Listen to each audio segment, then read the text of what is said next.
Hello friends, Avon global classes में आप सभी का स्वागत है। राम बाबू आज मैं फिर से बीएसएससी का प्रैक्टिस सेट 11 लेकर के आया हूँ। दोस्तों इसमें हम लोग 75 क्वेश्चन का अध्ययन करेंगे।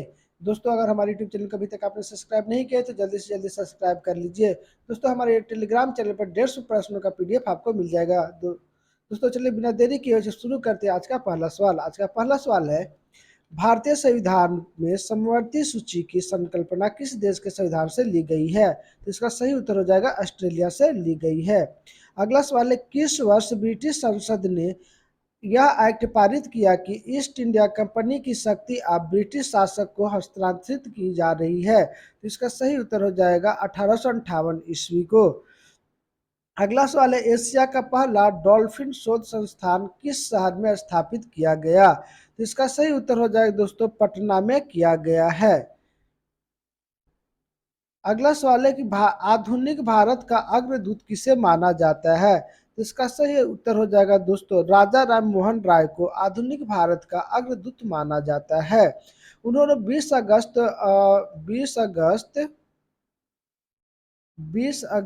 1828 ईस्वी को ब्रह्म समाज की स्थापना किया था। राजा राम मोहन राय के द्वारा ब्रह्म समाज की स्थापना किया गया था।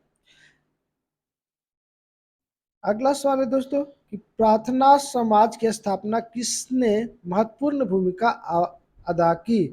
तो प्रार्थना समाज की जो स्थापना था दोस्तों आत्माराम पांडुरंगा ने किया था। प्रार्थना समाज की स्थापना कब हुई थी दोस्तों? तो 31 मार्च 1867 ईस्वी को प्रार्थना समाज की स्थापना हुआ था। और एक सवाल आ रहा था दोस्तों कि आत्माराम पांडुरंगा जो थे वो किन से प्रभावित थे? तो केशव चंद्र सेन से प्रभावित थे। चंद्र सेन केशव चंद्र सेन से प्रभावित थे। अगला सवाल है दोस्तों कि कन्नी जनजाति किस राज्य में पाई जाती है? इसका सही उत्तर हो जाएगा दोस्तों केरल राज्य में कन्नी जनजाति पाई जाती है। अगला सवाल है कि निम्नलिखित में से कौन जाफराना की खेती के लिए उपयोगी है? यह केसर का एक स्थानीय रूप है। तो इसका सही उत्तर हो जाएगा दोस्तों करेवा। अगला सवाल है कि चंद्रा और भागा नामक दो नदियां के संगम में कौन सी नदी निकलती है? तो इसका सही उत्तर हो जाएगा दोस्तों चेनाब नदी निकलती है चंद्रा और भागा के संगम से। अगला सवाल है कि नंद वंश का प्रथम शासक कौन था? इसका सही उत्तर हो जाएगा महापद्म नंद जो थे नंद वंश के प्रथम शासक थे। अगला सवाल है, अशोक ने किसे पराजित कर अपने साम्राज्य को एकजुट करने का प्रयास किया था? तो इसका सही उत्तर हो जाएगा दोस्तों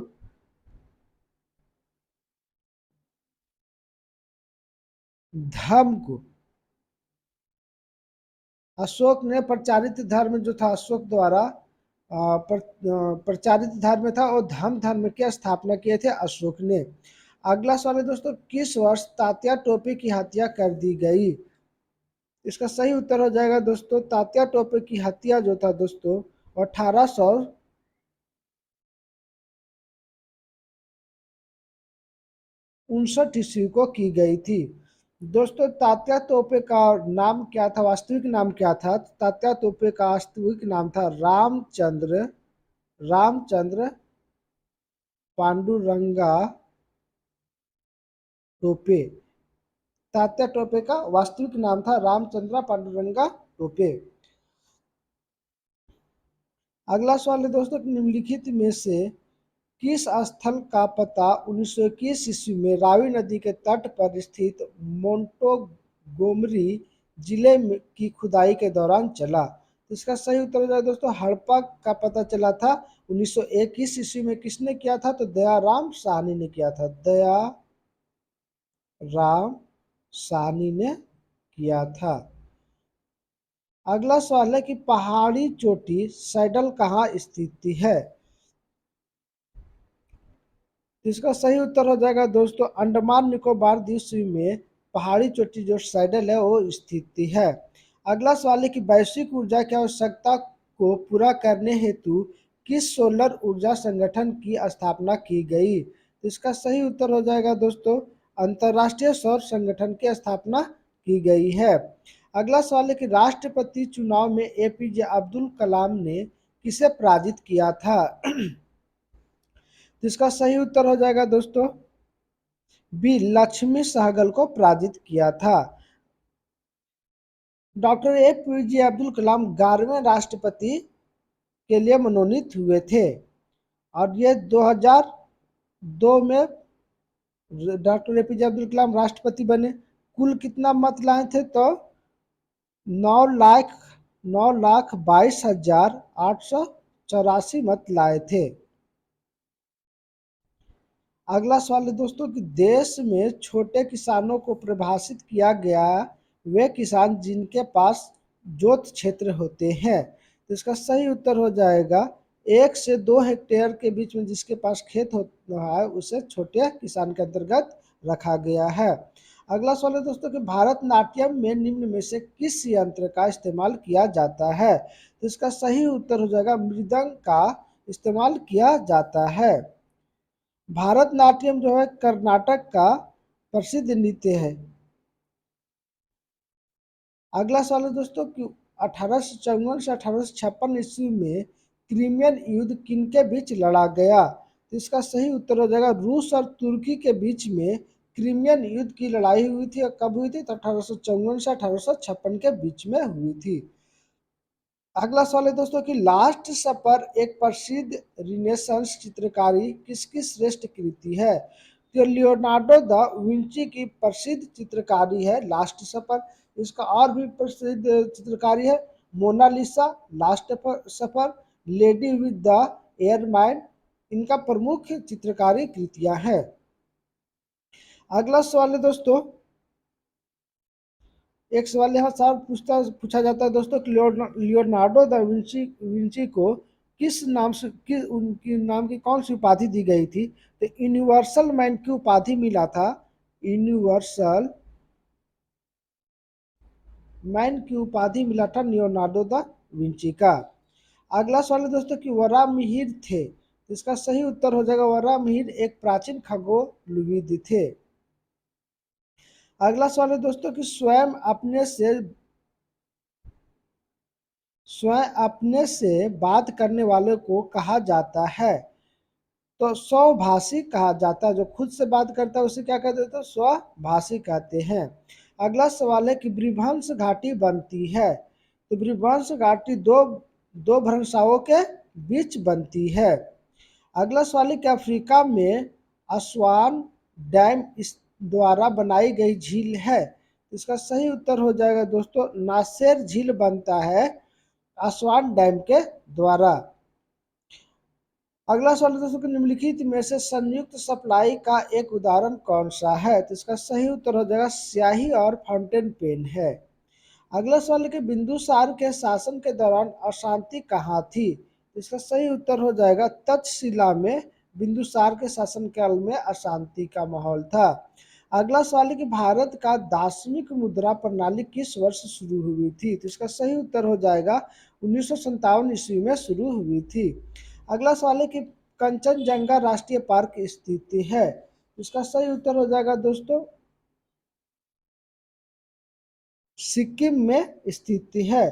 कंचनजंगा जो है दोस्तों एक भारत का विश्व का सबसे तीसरा ऊंचा पर्वत है और यह सिक्किम राज्य में है पड़ता है और इसकी जो कुल ऊंचाई है वो 8,586 मीटर है। अगला सवाल है कि भारत का जीव मंडल रिजर्व नंदा देवी यूनेस्को के किस राज्य में स्थित है? तो दोस्तों इसका सही उत्तर हो जाएगा उत्तराखंड में नंदा देवी नेशनल पार्क स्थित है। इसको यूनेस्को का विश्व धरोहर के लिए जो शामिल किया गया था दोस्तों 1988 ईस्वी में शामिल किया गया था यूनेस्को में विश्व धरोहर सूची में शामिल किया गया था। और जब पूछा जाए कि नंदा देवी राष्ट्रीय नेशनल पार्क का उद्घाटन कब हुआ था या स्थापना कब हुआ था? तो 1982 ईस्वी में इसकी स्थापना हुई थी नंदा देवी नेशनल पार्क का। अगला सवाल है दोस्तों कि किस मरु क्षेत्र में मृदा अपरदन को रोका जा सकता है? तो इसका सही उत्तर हो जाएगा पेड़ लगाकर वन रोपण द्वारा। अगला सवाल है कि भारत में तेल की पहली परिस परिष्करणशाला स्थापित की गई थी। तो इसका सही उत्तर हो जाएगा दोस्तों डिगबोई। दोस्तों एशिया का प्रथम तेल संशोधक कारखाना था। ये इसकी स्थापना कभी थी दोस्तों? तो 1901 ईस्वी में हुई थी। अगला सवाल दोस्तों, काठियावाड़ पेनिनसुला किस राज्य में स्थित है? तो इसका सही उत्तर हो जाएगा सौराष्ट्र में स्थित है। अगला सवाल दोस्तों, गंगा गंधार कला मिश्रण थी। गंधार कला मिश्रण थी, तो इसका सही उत्तर हो जाएगा दोस्तों मूर्ति कलाओं की भारतीय और यूनानी शैलियों का एक मिश्रण थी गंधार कला। अगला सवाल है दोस्तों कि मोहम्मद गवान के राज्य में एक प्रसिद्ध वजीर और वकील था। तो इसका सही उत्तर हो जाएगा दोस्तों बहमनी जो थे मोहम्मद गवान के राज्य में एक प्रसिद्ध वजीर और वकील थे। अगला सवाल है दोस्तों कि गृहस्थियों द्वारा खरीदी गई उपभोक्ता वस्तु तथा सेवाओं की औसत कीमत को मापने वाला सूचकांक क्या है? इसका सही उत्तर हो जाए दोस्तों उपभोक्ता कीमत सूचकांक। अगला सवाल है कि अल्पाधिकार में होता है। इसका सही उत्तर हो जाएगा कुछ विक्रेता होता है। अगला सवाल है कि भारत में राष्ट्रीय आय का आकलन किया जाता है। इसका सही उत्तर हो जाएगा उत्पाद और आय विधियों द्वारा राष्ट्रीय आय का आकलन किया जाता है। अगला सवाल है कि भारत और पाकिस्तान के बीच सीमा का सीमांकन करने के लिए 1947 ईस्वी में बाउंड्री कमीशन सीमांकन आयोग की अध्यक्षता किसने किया था? तो इसका सही उत्तर हो जाएगा सर रेडक्लिफ द्वारा इसकी अध्यक्षता की गई थी।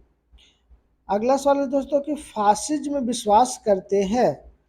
तो इसका सही उत्तर हो जाएगा दोस्तों फासिज्म जो है एक दल की प्रणाली में विश्वास करते हैं। फांसीवाद का जो जनक जो था दोस्तों वो था मुसोलिन थे फांसीवाद के जनक माना जाता है, जो इटली में मुख्य रूप से शुरू हुआ था। फांसीवाद का कब हुआ था दोस्तों? फांसीवाद का तो 1919 ईस्वी में इसकी शुरुआत हुई थी। अगला सवाल है कि निम्न में से कौन सा आयोग संवैधानिक निकाय नहीं है? तो दोस्तों दो प्रकार के निकाय होते हैं, एक संवैधानिक एक गैर संवैधानिक। तो इसमें पूछा जा रहा है कि कौन सा संवैधानिक निकाय नहीं है। तो दोस्तों इसको देखते हैं। पहला कह रहा है वित्त आयोग। वित्त आयोग तो ये एक संवैधानिक निकाय है। संघ लोक सेवा आयोग ये भी संवैधानिक निकाय है। कर्मचारी चयन आयोग तो ये संवैधानिक निकाय नहीं है, ये गैर संवैधानिक निकाय के अंतर्गत आता है। चुनाव आयोग ये भी संवैधानिक निकाय है। तो ये तीन संवैधानिक निकाय है। कर्मचारी चयन आयोग जो है वो गैर संवैधानिक निकाय है। तो इसका सही आंसर हो जाएगा सी। तो दोस्तों एसएससी जो है और नीति आयोग भी है जो दोस्तों वो भी गैर संवैधानिक निकाय है। वो संवैधानिक नीति आयोग भी संवैधानिक न्याय के अंतर्गत नहीं आता है। अगला सवाल है कि भारत में पुर्तगालियों का पहला गवर्नर था। तो इसका सही उत्तर हो जाएगा दोस्तों अल्बुकर्क जो थे वो भारत में प्रथम पुर्तगाली गवर्नर जनरल थे।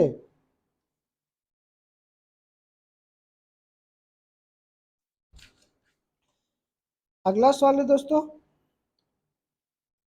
कि विलियम बेंटिक द्वारा निम्न में से किस सुधारक उपाय को लागू नहीं किया गया था?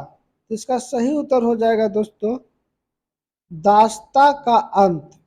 दास्ता का अंत जो था दोस्तों लॉर्ड विलियम बेंटिक के द्वारा नहीं किया गया था। लॉर्ड विलियम बेंटिक द्वारा ठगों का दमन ये किया गया था। ठगों का दमन जो है दोस्तों ये 1830 ईस्वी में किया गया था। सती प्रथा का अंत राजा राम मोहन राय की सहयोग से सहायता से 1829 ईस्वी में सती प्रथा का अंत कर दिया था। धर्म में परिवर्तन के कारण असमर्थताओं को दूर करना ये भी लॉर्ड विलियम बेंटिक द्वारा किया गया था।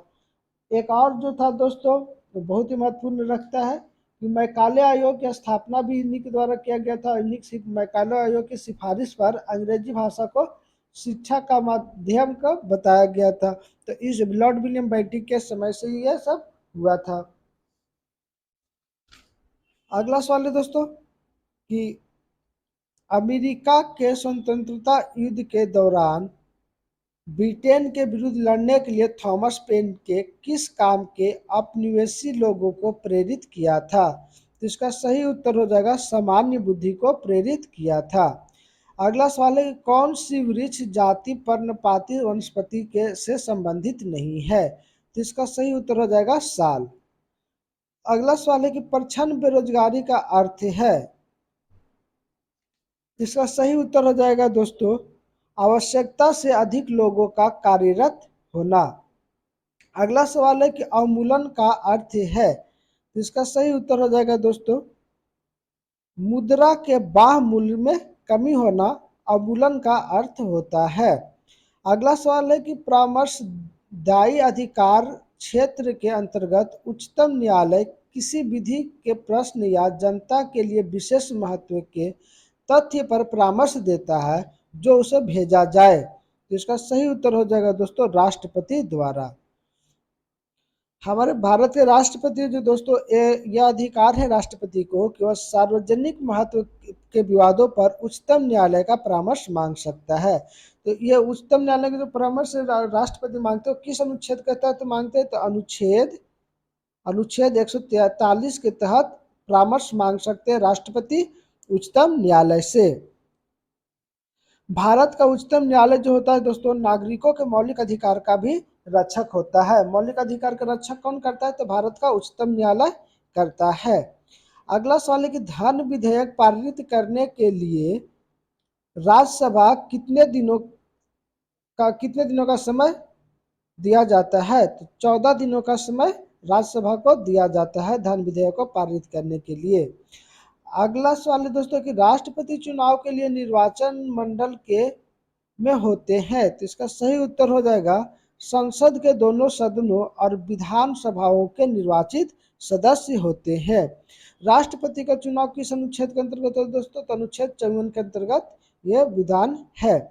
दोस्तों एक सवाल और पूछा जाता है कौन से दो केंद्र शासित प्रदेश के विधानसभा है? तो दो केंद्र शासित प्रदेश में विधानसभा दिल्ली और पांडुचेरी में।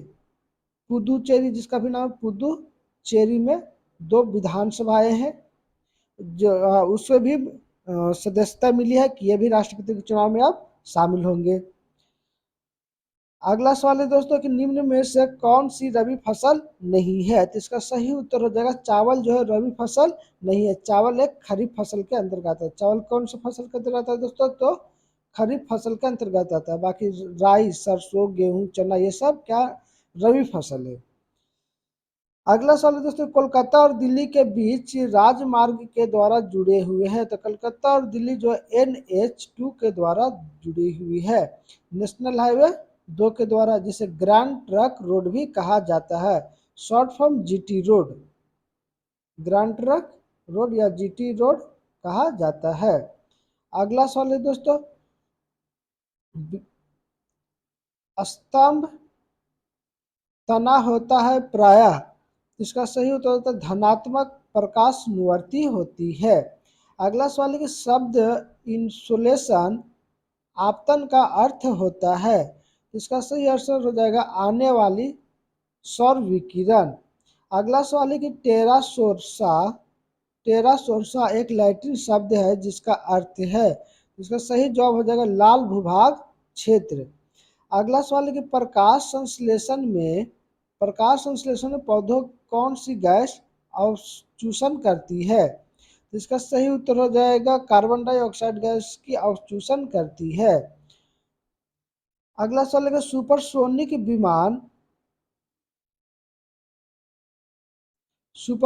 विमान किसको हानि पहुंचाता है? तो इसका सही उत्तर हो जाएगा ओजोन मंडल को हानि पहुंचाता है।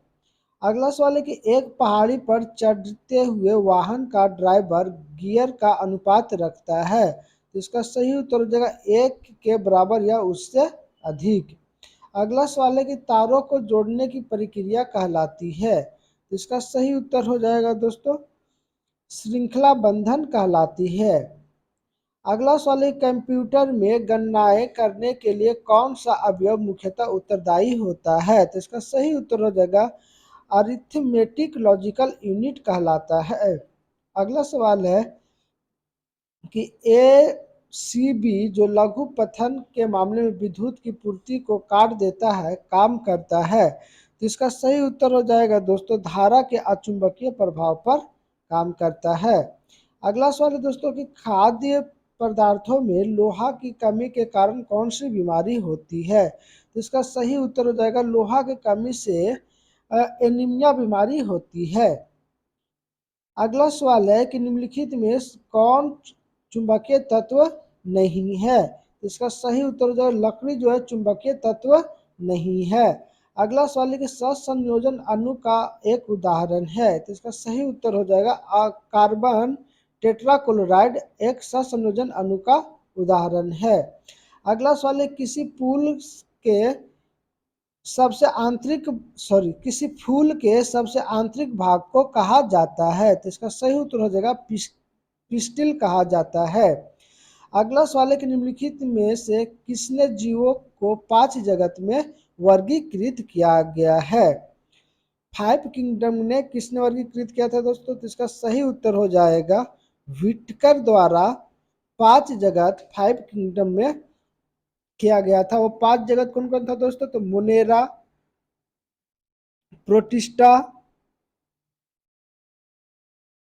फंगी, प्लानेट और एनिमिलिया, ये 5 जगत में विभक्त किया गया था व्हिटकर के द्वारा। अगला सवाल है दोस्तों कि भौतिक की शक्ति की परिभाषा क्या है? तो इसका सही उत्तर हो जाएगा कार्य बटा समय भौतिक शक्ति का परिभाषा है। अगला सवाल है दोस्तों कि निम्नलिखित में से कौन सा कथन गलत है? तो इसका सही उत्तर हो जाएगा रक्त अम्लीय होता है, यह गलत है। रक्त जो है वो क्षारीय होता है। अगला सवाल है कि निम्न में से सदिश राशि है? तो इसका सही उत्तर हो जाएगा वेग जो है एक सदिश राशि है। अगला सवाल है कि हमारे शरीर में अनपचे खाद्य पदार्थों को पचाने में मदद करता है। तो इसका सही उत्तर हो जाएगा रुक्षांत जो है अनपचे भोजन को पचाने में मदद करता है। अगला सवाल है कि गति के कारण किसी वस्तु की ऊर्जा क्या कहलाती है? तो इसका सही उत्तर हो जाएगा काइनेटिक ऊर्जा कहलाती है। अगला सवाल है दोस्तों कि माचिस की तिल्ली के बाह्य परत पर एंटीमनी ट्राइसल्फाइड का मिश्रण होता है, वह किससे बना होता है? इसका सही उत्तर हो जाएगा पोटेशियम क्लोरेट से बना रहता है। अगला सवाल है कि वह बाह्य बल जो सर्कुलर मोशन वित्तीय गति के दौरान मौलिक रूप से अंदर की ओर कार्य करता है। तो इसका सही उत्तर हो जाएगा दोस्तों केंद्र पसारी बल कहते हैं, सेंट्रीपिटल बल कहलाता है। अगला सवाल है दोस्तों कि स्पष्ट प्रतिध्वनि सुनी जा सकती है जब परावर्तन सतह की ध्वनि स्रोत से न्यूनतम दूरी होती है। तो इसका सही उत्तर हो जाएगा दोस्तों 17 मीटर। अगला सवाल है कीट निम्नलिखित में से संबंधित है? तो इसका सही उत्तर हो जाएगा आर्थ्रोपोडा जगत से कीट जो है वह संबंधित है। अगला सवाल है कि गैमीट की शुद्धता के नियम का प्रतिपादन किया था? तो इसका सही उत्तर हो जाएगा मेंडल ने गैमीट की शुद्धता का प्रतिपादन किया था। अगला सवाल है कि रेडियोधर्मी की खोज किसने की थी? तो इसका सही उत्तर हो जाएगा हेनरी बेकुरल ने रेडियोधर्मी का खोज किया था। कब किया था दोस्तों? तो 1896 ईस्वी में 1896 ईस्वी में रेडियोधर्मी की खोज किया था। धन्यवाद दोस्तों। हमारा वीडियो आप लोगों को कैसा लगा कमेंट करके ज़रूर बताएं। दोस्तों हमारे यूट्यूब चैनल को लाइक करें, सब्सक्राइब करें और शेयर करें। धन्यवाद दोस्तों।